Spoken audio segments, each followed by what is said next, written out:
నమస్తే ఏబిఎన్ ప్రేక్షకులకు శుభోదయం. స్పెయిన్ న్యూస్ కు స్వాగతం. నేను నీలిమ. వైసీపీలో చీలికలు బురద చల్లి బతకడమా? జగన్ సర్కార్ కు నూకలు చెల్లాయి. తెలంగాణలో ఐఏఎస్ అధికారుల బదిలీ, ఈడీ విచారణకు కేజ్రీవాల్ డుమ్మా. ఇలాంటి వార్తల సమాహారం స్పెయిన్ న్యూస్ లో ఇప్పుడు చూద్దాం.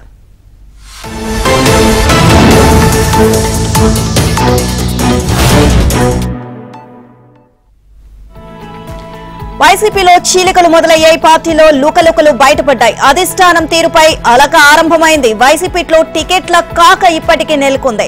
తమకెందుకు టికెట్లు ఇవ్వట్లేదు అని పార్టీ నేతలు నిలదీయడంతో వైసీపీ అధిష్టానం ఉక్కిరిబిక్కిరి అవుతుంది. ఇచ్చినా సీటు మార్చేస్తే గెలిచేదెలా అని మరికొందరు జగన్ ను సూటిగా ప్రశ్నిస్తున్నారు. గౌరవం లేని పార్టీలో ఉండడం ఎందుకు అని ఇప్పటికే కొందరు నేతలు ఇతర పార్టీల తలుపులు తడుతున్నారు.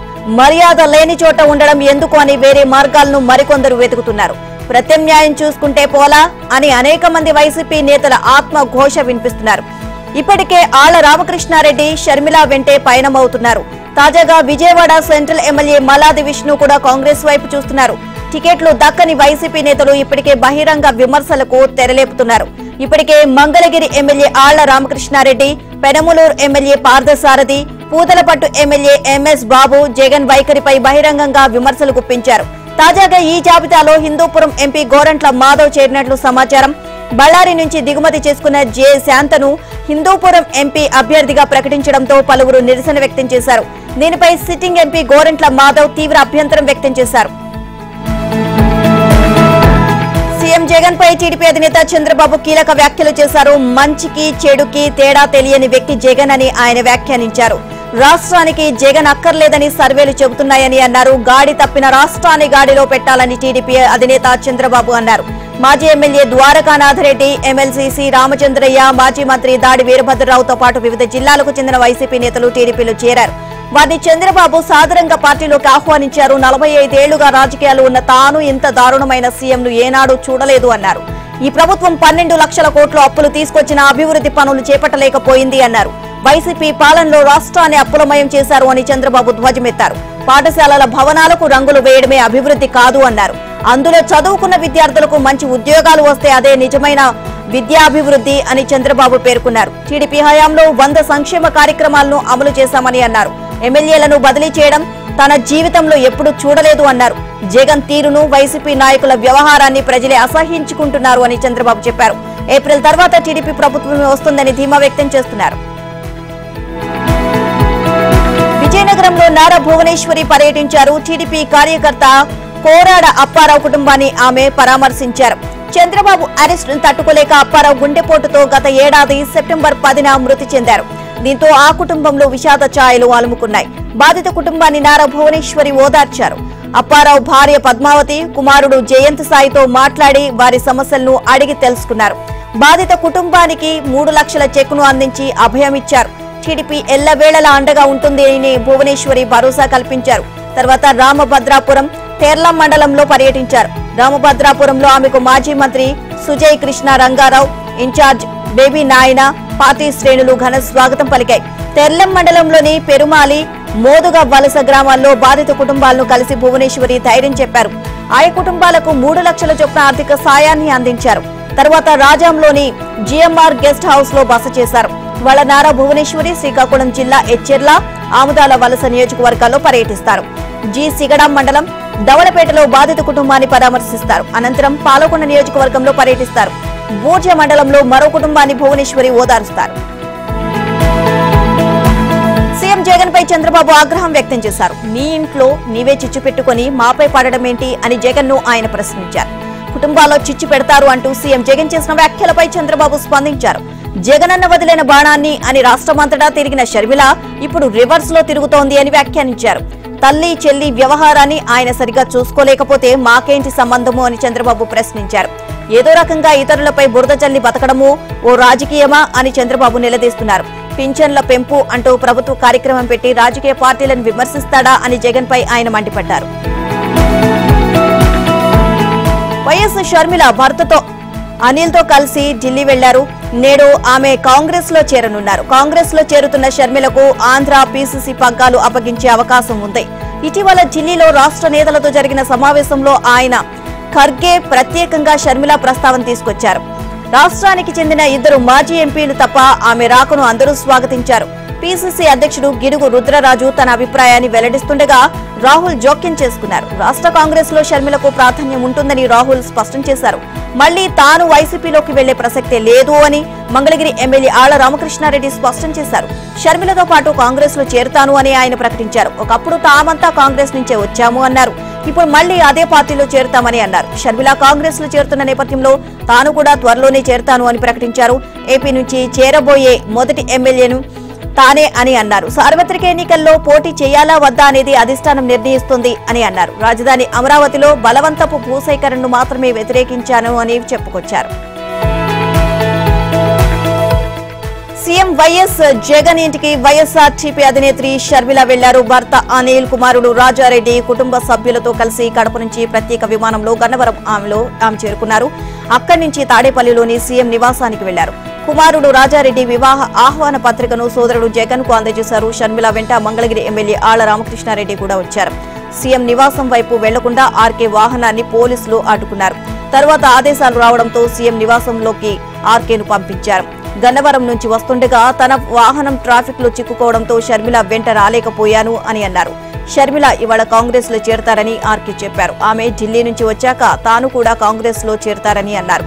కాంగ్రెస్ విధానాల ప్రకారం నడుచుకుంటాను అని అన్నారు. జగన్ పై ఆరోపణలు, విమర్శలు చేసే విషయమై కాంగ్రెస్ ఆదేశాల మేరకు నడుచుకుంటాను అని అన్నారు. షర్మిలతో పాటు ఎవరెవరు వస్తారు అనే విషయం తనకు తెలియదు అని ఆర్కే తెలియజేశారు. ఆంధ్రాలో అంగన్వాడీ కొనసాగుతోంది. అంగన్వాడీ కార్యకర్తల ఉద్యమం రోజురోజుకు ఉధృతమవుతుంది. ప్రభుత్వ వైఖరిని నిరసిస్తూ అంగన్వాడీలు చేపట్టిన సమ్మె 23వ రోజు దాటింది. వైసీపీ సర్కార్ తీరును నిరసిస్తూ అంగన్వాడీలు కలెక్టరేట్ల ఎదుట బైఠాయించారు. ఈ నిరసన కార్యక్రమం పలు చోట్ల ఉద్రిక్తతకు దారితీసింది. తిరుపతి, నెల్లూరు, ఒంగోలు, శ్రీకాకుళం, కర్నూలు, గుంటూరులో ఈ కార్యక్రమం పోలీసుల అడ్డంకులను దాటింది. అంగన్వాడీలు కలెక్టరేట్ల వద్ద బైఠాయించారు. ప్రభుత్వానికి వ్యతిరేకంగా పెద్ద ఎత్తున నినాదాలు చేశారు. 5వ తేదీలోగా విధుల్లో చేరకపోతే శాఖపరమైన చర్యలు తీసుకుంటామని కలెక్టర్లు ఉత్తర్వులు ఇవ్వడంపై ధ్వజమెత్తారు. ప్రభుత్వం తక్షణమే ఉత్తర్వులను ఉపసంహరించుకోవాలని అంగన్వాడీలు డిమాండ్ చేశారు. కనీస వేతనాలు పెంచి గ్రాట్యుటీ అమలు చేయాలని కోరారు. వెంటనే సమస్యలు పరిష్కరించకపోతే ఆందోళనను మరింత ఉధృతం చేస్తామని హెచ్చరించారు. ఇదిలా ఉంటే కాకినాడ కలెక్టరేట్ వద్ద హైటెన్షన్ నెలకొంది. నగరంలో సీఎం జగన్ బహిరంగ సభ నిర్వహించిన నేపథ్యంలో అంగన్వాడీలు కలెక్టరేట్ వద్ద రోడ్డుపై బైఠాయించారు. జిల్లా నలుమూలల నుంచి సుమారు 3000 మంది ఆందోళనలో పాల్గొన్నారు. శ్రీ సత్యసాయి జిల్లా పుట్టపర్తి గణేష్ సర్కిల్ వద్ద ఆందోళన చేస్తున్న వారిని పోలీసులు అడ్డుకున్నారు. ఎన్టీఆర్ జిల్లా నందిగామ నియోజకవర్గం నుంచి చెలో కలెక్టరేట్ కు బయలుదేరిన వారిని పోలీసులు నిర్బంధించారు. అమరావతి కేసుల విచారణ వాయిదా పడింది. ఏప్రిల్లో కేసు విచారిస్తామని సుప్రీంకోర్టు స్పష్టం చేసింది. ఆ నెలలోనే వాదనలు వింటాము అని న్యాయమూర్తి జస్టిస్ సంజీవ్ ఖన్నా, జస్టిస్ దీపాంకర్ దత్తా ధర్మాసనం స్పష్టం చేసింది. ఏపీ రాజధానిగా అమరావతిని కొనసాగించాలని రాష్ట్ర హైకోర్టు 2022 మార్చిలో తీర్పు ఇచ్చింది. మాస్టర్ ప్లాన్ ప్రకారం చేయాల్సిన పనులపై కాల పరిమితి విధిస్తూ ఆదేశాలు ఇచ్చింది. ఉన్నత న్యాయస్థానం తీర్పును సవాల్ చేస్తూ ఏపీ ప్రభుత్వం సుప్రీంకోర్టును ఆశ్రయించింది. దీనిపై పలుమార్లు వాదనలు జరిగాయి. ఏపీ హైకోర్టు విధించిన కొన్ని గడువులపై జస్టిస్ కేఎల్ జోసెఫ్ నేతృత్వంలోని ధర్మాసనం స్టే విధించింది. అమరావతి రాజధాని అన్న విషయంపై స్టే ఇచ్చేందుకు నిరాకరించింది. తాజాగా జస్టిస్ సంజీవ్ ఖన్నా, జస్టిస్ దీపాంకర్ దత్తా ధర్మాసనం కేసు విచారణ చేపట్టింది. ఏపీ ప్రభుత్వం తరపున సీనియర్ న్యాయవాది ముకుల్ రోహత్ కి వాదనలు వినిపించారు. 3 రాజధానుల చట్టాన్ని రాష్ట్ర ప్రభుత్వం ఉపసంహరించుకుంది అన్నారు. ఆ వాదనను రాజధాని ప్రాంత రైతుల తరపు సీనియర్ న్యాయవాది దేవదత్ కామత్ తోసిపుచ్చారు. ఒరిజినల్ మాస్టర్ ప్లాన్ ప్రకారం ఎలా అభివృద్ధి చేయాలో చెబుతూ ఉన్నత న్యాయస్థానం కాలపరిమితి విధించింది అన్నారు. ఇరుపక్షాల వాదనలు విన్న జస్టిస్ సంజీవ్ ఖన్నా తదుపరి విచారణను ఏప్రిల్లో చేపడతాము అన్నారు. వైఎస్ షర్మిల భర్త సీఎం జగన్ బావ బ్రదర్ అనిల్ ఆసక్తికర వ్యాఖ్యలు చేశారు. కడప విమానాశ్రయంలో టీడీపీ నేత బీటెక్ రవితో మాటామంతి జరిపారు. జగన్ సీఎంగా బాధ్యతలు చేపట్టిన రోజు నుంచే షర్మిలను తనను దూరం పెడుతూ వచ్చారని ఆవేదన వ్యక్తం చేశారు. ఏపీ రాజకీయాల్లోకి అడుగు పెట్టాలని షర్మిలకు ఆసక్తే లేదని బ్రదర్ అనిల్ పేర్కొన్నారు. విధిలేని పరిస్థితులు కల్పించడంతో రావాల్సి వచ్చింది అని సీఎం జగన్ బావ బ్రదర్ అనిల్ వ్యాఖ్యానించారు. కడప విమానాశ్రయంలో టీడీపీ నేతలు, మాజీ ఎమ్మెల్యేలు బీటెక్ రవి, దేవగుడి నారాయణ రెడ్డి తదితరులు అనిల్ కు నూతన సంవత్సర శుభాకాంక్షలు తెలియజేశారు. షర్మిల కాంగ్రెస్ లో చేరుతున్న సందర్భంగా ఆల్ ది బెస్ట్ చెప్పారు. ఈ సందర్భంగా వారి మధ్య ఆసక్తికరమైన సంభాషణ కొనసాగింది. మీ డిబేట్లు చూస్తుంటాను అని బీటెక్ రవితో అనిల్ అన్నారు. ముక్కుసూటిగా మాట్లాడటం స్ఫూర్తిదాయకమని అనిల్ పేర్కొన్నారు. షర్మిలతో కలిసి ఢిల్లీ వెళ్లి కాంగ్రెస్ లో చేరతామని అన్నారు. ఆమెకు పీసీసీ అధ్యక్ష పదవి ఇస్తున్నారా అని అడగగా అది రాహుల్ గాంధీ ఇష్టమో అన్నారు. పీసీసీ ఇస్తారా, సిడబ్ల్యూసీలో సభ్యత్వం ఇస్తారా అనేది మా మధ్య చర్చకు రాలేదు అని తెలియజేశారు. ఏ బాధ్యతలు ఇచ్చినా ఓకే అని అనిల్ బదిలిచ్చారు. షర్మిలకు పీసీసీ ఇస్తే కడప జిల్లాలో వైసీపీ ప్రభావం.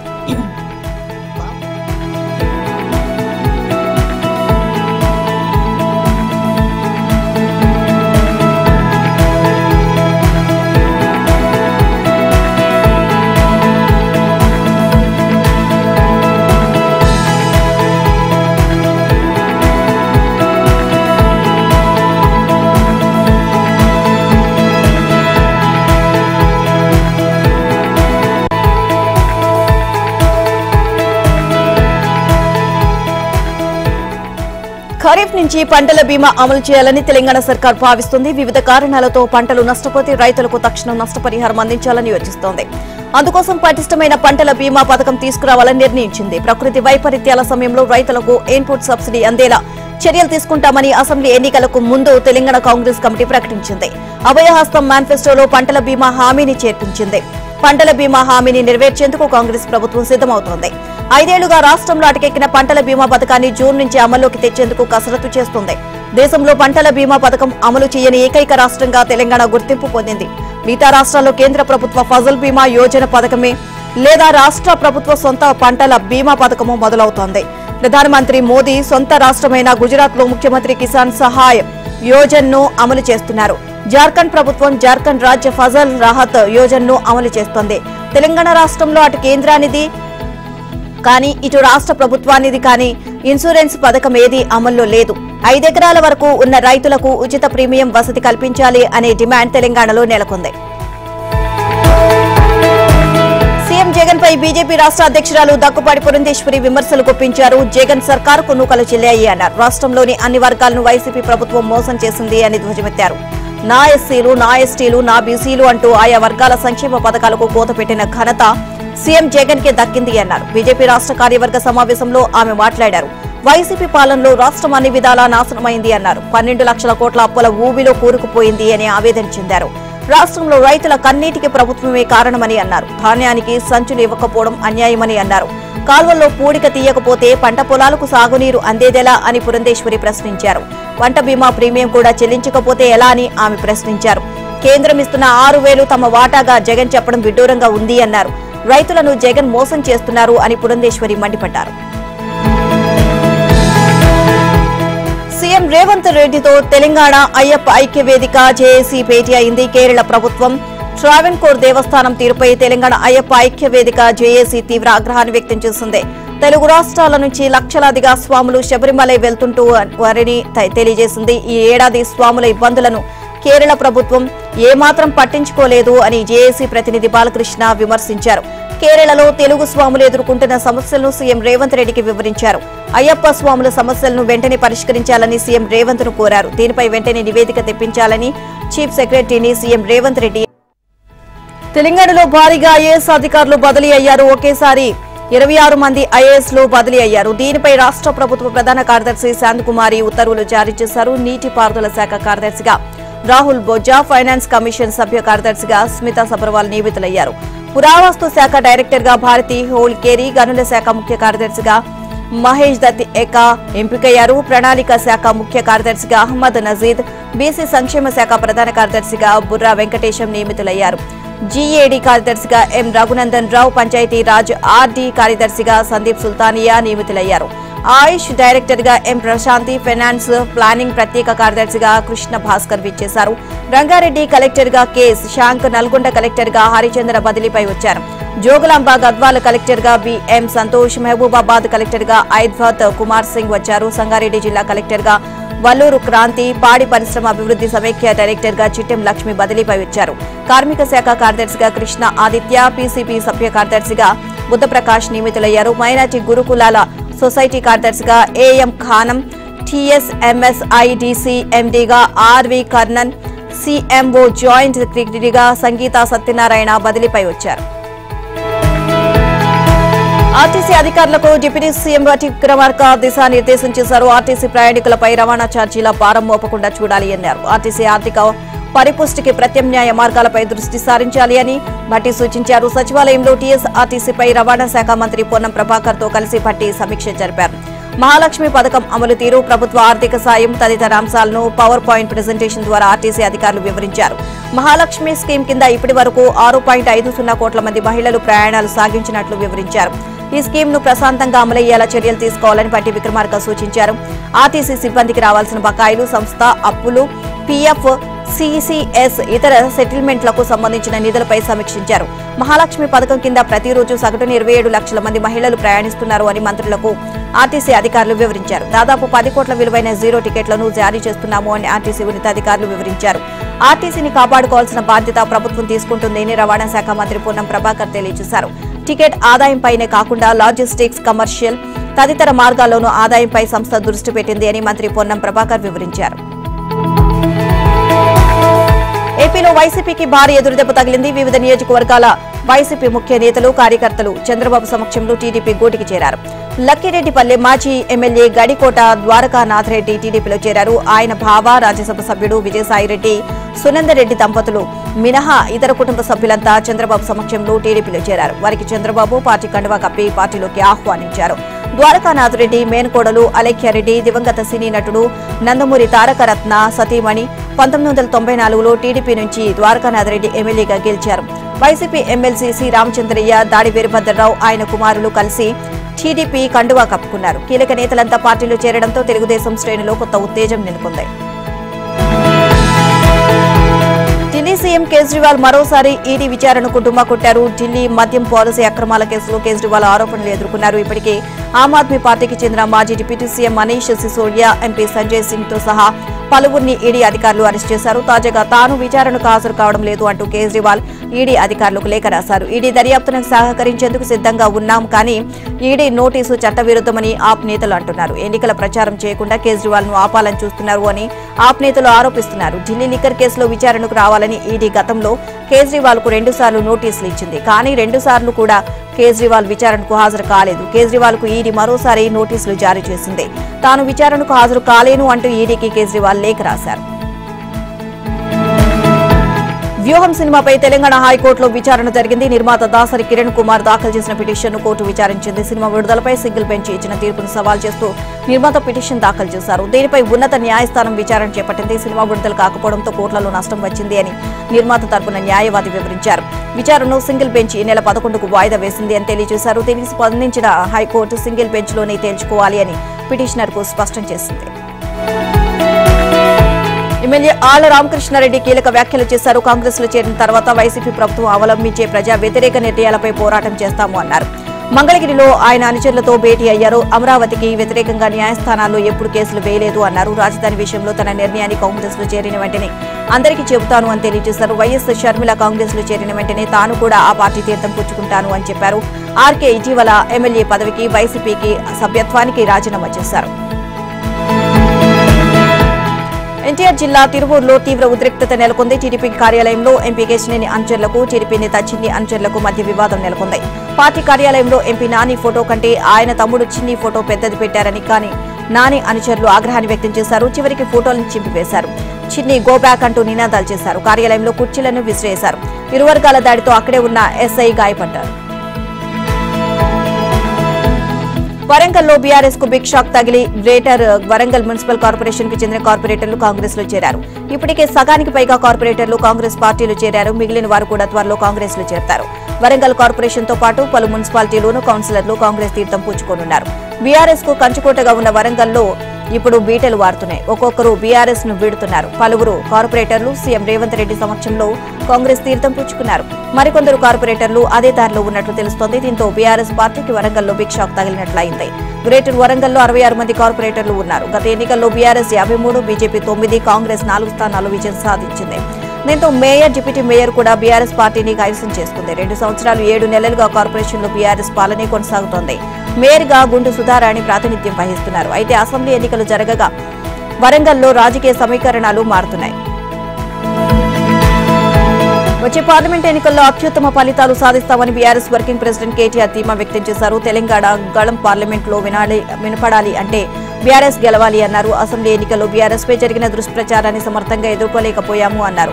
1.82% ఓట్ల తేడాతో ఓడిపోయాము అని గుర్తు చేశారు. బీఆర్ఎస్ పై జరిగిన దుష్ప్రచారాన్ని సమర్థంగా ఎదుర్కోలేకపోయాము అని కేటీఆర్ విచారం వ్యక్తం చేశారు. చిన్న చిన్న లోపాలతోనే ఓడిపోయాము అన్నారు. 10 ఏళ్ల పాలనలో జరిగిన అభివృద్ధిపై చర్చ జరుగుతోంది అన్నారు. ఎన్నికల్లో కాంగ్రెస్ 420 హామీలు ఇచ్చి గెలిచిందని కేటీఆర్ తెలియజేశారు. బీఆర్ఎస్ ఓడిపోతుందని కలలో కూడా అనుకోలేదు అని జనం తనతో చెప్పారు అని అన్నారు. అభ్యర్థులపై వ్యతిరేకతతో ఓటు వేశామని చాలా మంది తన దగ్గర పేర్కొన్నారు అని అన్నారు. అభివృద్ధి విషయంలో జనం నుంచి ఎలాంటి ఫిర్యాదులు లేవని కేటీఆర్ తెలియజేశారు. కాంగ్రెస్ అక్కడక్కడ బీఆర్ఎస్ నేతలపై దాడులు చేయడం అన్యాయమని అన్నారు. కాంగ్రెస్ దాడులపై ప్రజాస్వామ్యబద్ధంగా ఎదుర్కొంటామని కేటీఆర్ తెలియజేశారు. తెలంగాణ గళం పార్లమెంట్లో వినపడాలి అంటే బీఆర్ఎస్ గెలవాలి అని కేటీఆర్ పిలుపునిచ్చారు. కాంగ్రెస్ మాజీ ఎంపీ చింతా మోహన్ సంచలన వ్యాఖ్యలు చేశారు. కాంగ్రెస్ అధికారంలోకి రావడం ఖాయమని అన్నారు. వైసీపీకి చెందిన 33 మంది కాంగ్రెస్ కు టచ్ లో ఉన్నారు అని చెప్పారు. దివాకర్ రెడ్డి, మైసూరారెడ్డి పాటు చాలా మంది గతంలో కాంగ్రెస్ లో పనిచేశారని అన్నారు. వాళ్ళు ఏ పార్టీలో ఉన్నా వారందరినీ గతంలో కాంగ్రెస్ పార్టీలోకి ఆహ్వానించారని అన్నారు. అయితే షర్మిల కాంగ్రెస్ లోకి రావాలని 6 నెలలుగా ప్రయత్నం చేస్తున్నారని తెలియజేశారు. ఆమె పార్టీలోకి రావాలని కోరుకుంటున్నట్లు ఆయన తెలియజేశారు. కాంగ్రెస్ అధికారంలోకి రావాలని ప్రజలు కోరుకుంటున్నట్లు. దక్షిణాఫ్రికా, భారత్ మధ్య రెండో టెస్టు రసవత్తరంగా సాగుతోంది. తొలి రోజు ఆట ముగిసేసరికి రెండో ఇన్నింగ్స్ లో సౌత్ ఆఫ్రికా 62కు 3 వికెట్ల స్కోరుతో నిలిచింది. పేస్ బౌలింగ్ కు అనుకూలించిన పిచ్ పై ఒకే రోజు 23 వికెట్లు నేలకూలాయి. తొలి ఇన్నింగ్స్ లో బ్యాటింగ్ లో విఫలమై 55 పరుగులకే సఫారీలు ఆలౌట్ అయ్యారు. బంతితో అదరగొట్టి టీమిండియాను 153 పరుగులకే కట్టడి చేశారు. తొలి ఇన్నింగ్స్ లో భారత్ 98 పరుగుల ఆధిక్యం సంపాదించింది. అనంతరం రెండో ఇన్నింగ్స్ ను ప్రారంభించిన దక్షిణాఫ్రికా మొదటి 10 ఓవర్లు నిలువగడగనే ఆడి 37 స్కోర్ చేసింది. అయితే తరువాత భారత బౌలర్లు విజృంభించడంతో వరుసగా వికెట్లు కోల్పోయి ముఖేష్ కుమార్ తన వరుస ఓవర్లో 2 వికెట్లు పడగొట్టాడు. కెరీర్లో చివరి టెస్టు మ్యాచ్ ఆడుతున్న డీన్ ఎల్గర్ ఫస్ట్ స్లిప్ లో కోహ్లీకి చిక్కాడు. 1 down batter Tony de Zorzi wicket keeper KL Rahul కు మ్యాచ్ ఇచ్చాడు. కాసేపటికే ట్రిస్టన్ స్టబ్స్ ను బుమ్రా బౌన్సర్ తో బోల్తా కొట్టించాడు. తొలి రోజు ఆట ముగిసేసరికి దక్షిణాఫ్రికా రెండో ఇన్నింగ్స్ లో 62కు 3 వికెట్ల స్కోరుతో నిలిచింది. బెడింగ్హామ్, మార్క్రమ్ క్రీజ్ లో ఉన్నారు. భారత్ ప్రస్తుతం 36 పరుగుల ఆధిక్యంలో ఉంది. Opener Rohit Sharma, 1 down batter Shubman Gill, Virat Kohli నిలకడగా ఆడారు. తొలి ఇన్నింగ్స్ లో మెరుగైన స్కోర్ చేసిన భారత్ అనూహ్యంగా 153 పరుగులకి ఆలౌట్ అయింది. టీ విరామ సమయానికి 111కి 4 వికెట్ల స్కోరుతో నిలిచిన టీమిండియా చివరి సెషన్ లో కుప్పకూలింది. భారత్ తన చివరి 6 వికెట్లను 11 బంతుల వ్యవధిలో 153 పరుగుల వద్దే కోల్పోయింది.